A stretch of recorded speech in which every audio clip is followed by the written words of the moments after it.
பெயர் தா என்று ஆரம்பித்தால் அந்த பெயருக்கான பலன்களை நம்ம பார்க்கலாங்க. நிச்சயமா இந்த தா என்று ஆரம்பித்தாலவே தா தே இந்த எழுத்துல ஆரம்பிச்ச இருக்கு அப்படின்னா அதுல வந்து பார்த்தீங்கன்னா கண்டிப்பா பெண் பிள்ளைகள் அவங்களுக்கு இல்லாமல் இருக்காது. நீங்க எப்படி வேணா நீங்க உங்க சொந்த பந்தம் நண்பர்கள் இப்படி எல்லாம் பார்த்துக்குங்க. கண்டிப்பா தா என்று ஆரம்பித்தால் தே என்று ஆரம்பித்தால் பெண் பிள்ளைகள் கண்டிப்பாக இருக்கும். இவங்களுடைய அப்பா வகையில பெண்களுடைய சாபம் 2 தார அமைப்பு ஏற்பட்டு அங்கே பெண்களுடைய சாபம் இருக்கும்.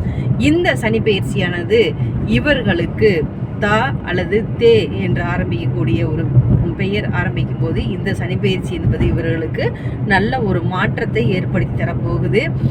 எத்தனையோ கஷ்டத்தை நீங்கள் உங்களுக்குள்ளே வச்சுக்கிட்டாலும் வெளியில் தெரியாமல் இருப்பீங்க. ஆனால் இந்த சனி பயிற்சி உங்களுக்கு ஒரு நல்ல மாற்றத்தை ஏற்படுத்தும். ஆனால் இந்த ராகு பயிற்சி மட்டும் உங்களுக்கு உடல் உபாதைகளை ஏற்படுத்தும். கொஞ்சம் கவனமாக இருப்பது நல்லது.